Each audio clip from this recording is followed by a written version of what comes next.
always ensure you buy genuine spare parts. Spare parts nowadays ndio zinatu cost. Unanunua spare part fake high last. Na hizo pia ukinunua hiyo moja ni cheaper, lakini ile kazi yenye utafanya is too expensive because tunafanya repeat job. This is Amnon Enterprises Limited, a 4x4 garage. We are getting in to interview our mechanics. They tell us the different problems facing different cars and how to solve them. It's located along Garden Estates from Mountain Mall. Come along.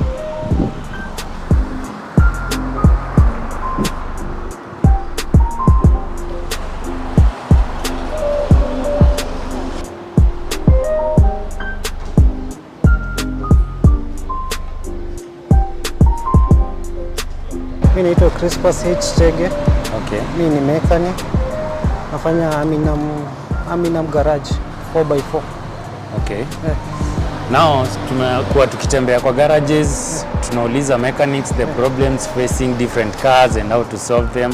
Yes. So for example, hii gari iko na problem gani? Hii gari ilikuwa imekuja hapa na shida mbili. Ilikuwa imekuja na shida ya overheating. Na technician wa mambo na wiring technical, lakini overheating tumerekebisha, kubadilisha gasket na kuangalia other things deeper. Huwezi kurekebisha tu kitu bila kujua sababu. Okay, na hiyo problem ya overheating unaweza sema imeletwa na problem gani? Hiyo the major cause ilileta overheating na iharibu water pump. Ilikuwa imewekwa maji na hiyo maji ilikuwa na mineral salts. Okay. Ile wakati gari kiran na maji ikuwe moto inakuwa mingi rust. Hizo rust zikienda kwa water pumps ina clog water channels, garages. Hiyo chafu yote inaenda inakwama hapo kwa water pump. Unakuta water pump inakulika pole hadi ile wakati zile wings zake zikiisha ndio itakuwa na shida ya overheating. So guys, mnasikia kuweka gari maji ukisave some coins, it will cost you more. Coolant is the best. Ama? Yeah. Tena maji inakuwa na shida nyingine kubwa. Ukiweka gari maji, zoe maji, hata fuel consumption yake itakuwa juu. Juu maji inakuwa hata boiling point yake iko chini, si kama coolant. For example, hii gari ukiweka maji tuangalie kwa mashini inafungulia fan at interval of 80 to 90. Lakini ukiweka coolant inaenanga 100 to 120. After then ukikuwa gari mpya zenye hizi size zenye zinakuja ziko na thermostat. Imemwaga maji ama umefanya kitu kaambiwa weke maji. Hiyo maji inaenda inakwama kwa thermostat valve. Haitafungulia, itakuwa na malfunctions. Unaenda tu unasema gari ni mzuri, na unajua hizi gari za siku hizi ni funny. Cooling system ya engine ndio iko kwa gearbox. Kwa hivyo ukiweka maji unajua hata unatampa na gearbox yako kule mambo na cooling system. Unajua for example hii hapa kuna cooler na hii cooler inapoza ATF. ATF na bado ndio inapoza hii upande engine. Kwa hiyo ukiweka maji uko risk. True. Unajua gari ni service na hujanunua gari leo ishe. Unataka kukupatia service for long time and a long duration according to kazi yenye unafanya. Problems zingine mnajuanga ziko common kwa magari na zinasababishwa maybe na kukosa kuweka kitu fulani kwa gari. For example, maybe kuchelewesha service. Unaweza advise aje watu? Service, kitu ya kwanza service inakuwa muhimu. Don't do service at the right time ama upitishe. Unajua ile oil imemaliza ile density. Kila oil inakujanga, hata tukiangalia sijui ama kuna chupa hapa ama niagize chupa oil. Kuna zingine unakuta imeandikwa 5W40, 5W30, kuna 2W40. Unakuta gari yenye ilikuwa Ulaya ilikuwa inatumia 5W30. Imekuja huku umeambiwa tu na ule mtu wa service center pale petrol station, acha tuweke oil. Wewe unakimbilia unachukua ile ya Shell, ujiangalia ile code 5W40, 5W30 umeweka natural. Amekudanganya ni synthetic. Na wewe synthetic unajua ina take for 10,000 kilometers. Wewe utaenda hivyo na filter yenye ameweka bado ni fake. Ama si hiyo wakati ikiclog gari ina seize. Unakuta bearings za engine zimeseize chini, con bearings main. Unakuta hiyo ni hasara. Unakuta at the long time utakuja kubadilisha slim ama tufanye rebuild. Na hiyo ni shida yenye umejiletea, si ya gari. For example, hii gari Noah, ni oil gani inaweza kuwa mzuri kwake kati ya 5W30, 5W40? 5W40 ndio recommendation yake, hata tukiangalia na chassis number. So guys, lazima uangalie kwa chassis number gari yako inafaa kuwekwa oil gani. Kitu ya pili, spare parts. Hizi spare parts zimekuwa mingi, counterfeit na genuine. Counterfeit sasa ndio mingi sana. Kwa hivyo hata kwenye ukienda kununua kwa duka, si duka yote utakimbilia ununue spares. For example, kuna duka zenye zinajulikananga, unaenda unanunua spare genuine, na kuna nyingine ukinunua fake itakuja hapa last for 3 months. Umerudia hiyo, na ukifanya for example hiyo 3 months utakuwa umenunua vitu mbili, ya kwanza na ya pili, na ukinunua ile genuine ni expensive but ni durable for long time.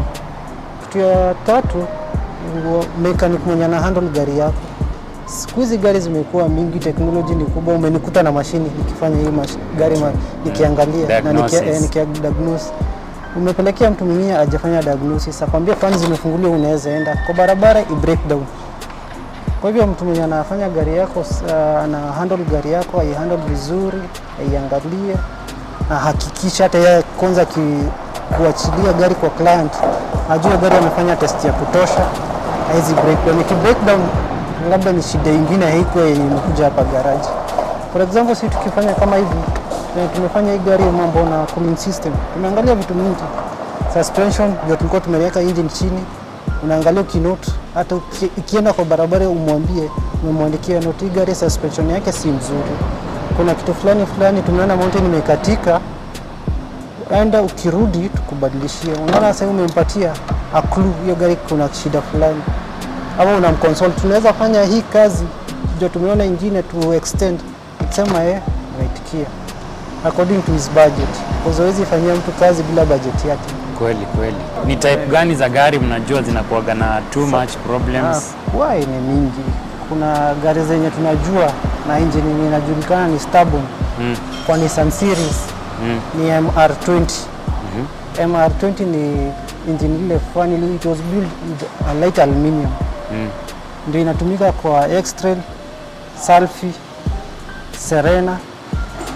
Hiyo engine inakuwa like overheating ni rahisi. Usipoweka coolant, hata hii kifuniko inamata.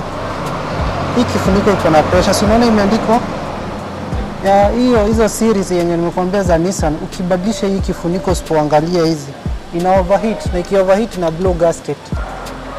Shida yake kubwa coolant, service on time. Hiyo gari itakangi ati ule mtu anaendesha gari rev counter zikiwa juu, kwa zikiwa juu the high chance overheat. Tena ni faulty in terms of technical wiring, ni faulty sana. Itakangi ati kila mtu juu unaona mtu amebeba tester ama nini akuja karabi, akiguza hiyo ina blowing ECU. Hata umekuta hii gari kuna kitu ilifanywa waya kakatika, hizi gurumu, lazima mtafute mtu anajua hiyo shida.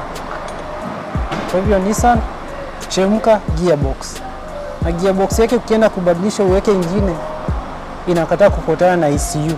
Sasa utabidi unaweza kutoa unanunua gearbox na ECU ndio iende, na ama ukiweka gearbox inaenda na gear number 1 number 2 ibadilishe zingine, unakuta hivyo. Ama ukiweka unabidi kutafuta adaptation ya zile sensor mzee weke kwa hii mpya, kama speed sensor inakatanga sana, unakuta hiyo gari ikifika 40 haipiti hapo, na ikiona mlima inasimama. Kweli. Nao zile gari mnajua hizi gari kulingana na vile ziliget manufactured wanga zimekubali tu, azinanga mashida mingi, unaweza advise mtu kununua gari gani na gani zile unajua? Gari ya kwanza Fielder, ya pili Axio, ya tatu Premium, hii Premium 240 260, ya nne naweza enda kwa Nissan. Kuna Nissan zenye zinajua Nissan hii Primacy. Hii iko sawa na inatumia ile engine inatumia MR20, lakini gearbox haziingiani, ni tofauti, haina overheating. Lakini hizi zenye ziko na 1NZ hizo series, gari yenye inatumia 1NZ, 2NZ, 3ZR, 2ZR, hizo kina Fielder kuna zao zinatumia hiyo. Hizo gari ni best, iko durable na reliable, si kama kuna gari zingine kama hizi VW VW any wakati ukienda safari refu unakuwa na mtu wa flatbed.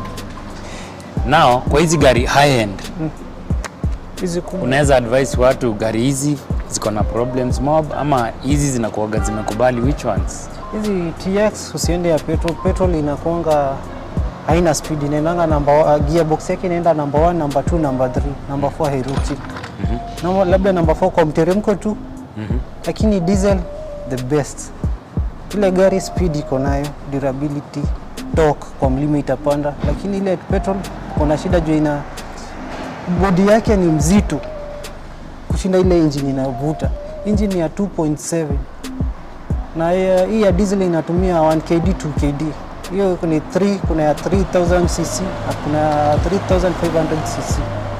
Kwa hivyo unaona ile body imeanka na ile engine inaiweza, lakini ile ya 2.7 VVTi kwa milima inakuwa imelegea. Hata unaweza kuta mtu na paso amekupita kwa mlima juu haina nguvu toka.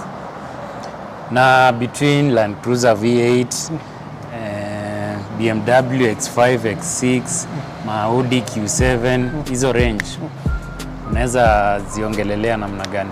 Land Cruiser V8 durability, hata sasa tukienda tuangalie government zenye wanatumia kitu yenye wanajua ni durable. Utakuta government ikitumia hizi akina BMW juu hiyo gari si reliable. Unaweza gurumisha asubuhi kienda safari zako i breakdown na si ya kuvutwa, ikisimama imesimama ibebwe. Gari zote hivyo ndio zinafaa, lakini V8 inavumilia. Utaona imekuwekea taa lakini itakufikisha the next garage. Zile Mercedes is too aggressive and too sensitive. Kabla ikuje isimame kwa barabara itakuwa imekuandikia please visit workshop. Haina kwambia 200 miles is shut down. Lakini V8 utapambana nayo, upambana nayo ifike workshop. Na ile gari comfort iko sawa. Na ile gari speed iko sawa, kila kitu iko sawa. Si kama hizi zingine. Hizi zingine zinakuwa bahatisha kama hizi VW, BMW. Anaona kama hapa kunayo, hapa ndio hivi Vogue. So Range Rover pia zinakuwa very sensitive. Hizo ni gari sensitive. Si kama hizi Toyota. Na mwenye anaunda Toyota kuna zenye gari anaweza unda. Sasa hizi specialist hizi gari Range Rover, Toyota, Nissan, Mercedes hizo. Na cost ya spare parts range between za Land Cruiser, za Range Rover, BMW ni gani zinakuanga very expensive to maintain kwa hizo? Land Rover, BMW. Lakini kama hii imevunja, kuna vitu imevunja ndio iko hapo. Na hizo vitu tunatafuta huku hazipatikani. Patia watu general advice kuhusu gari. Gari si kugurumisha asubuhi na uende, ama gari si izungushe mguu useme hiyo ni gari. Kuna gari zingine hata ikienda kwa barabara ziko faulty. Na gari always keep record of your vehicle. Si kila wakati ikienda iguzwe pahali ukose keep record. Inaweza rudia kama uja keep record, uko una postio tu na kitu moja. Always service on time or service in advance. Kama gari ni ya 5000 kilometers, fanya na 47, 48. Usigoje ifike. Always to be on the right side. Kitu ya pili, always ensure you buy genuine spare parts. Spare parts nowadays ndio zinatu cost. Unanunua spare part fake, high last. Na hizo pia ukinunua hiyo moja ni cheaper, lakini ile kazi yenye utafanya is too expensive because tutakuwa tunafanya repeat job. Ikivunja utakuja kwa mechanic, sisi turudie, na hiyo kazi haikuangi safi. Always ensure you buy the genuine spare parts from the dealers. We will visit again for more information. Ndio? Yeah. Sitaambia feel at home, feel at garage. Sawa sawa. Kazi.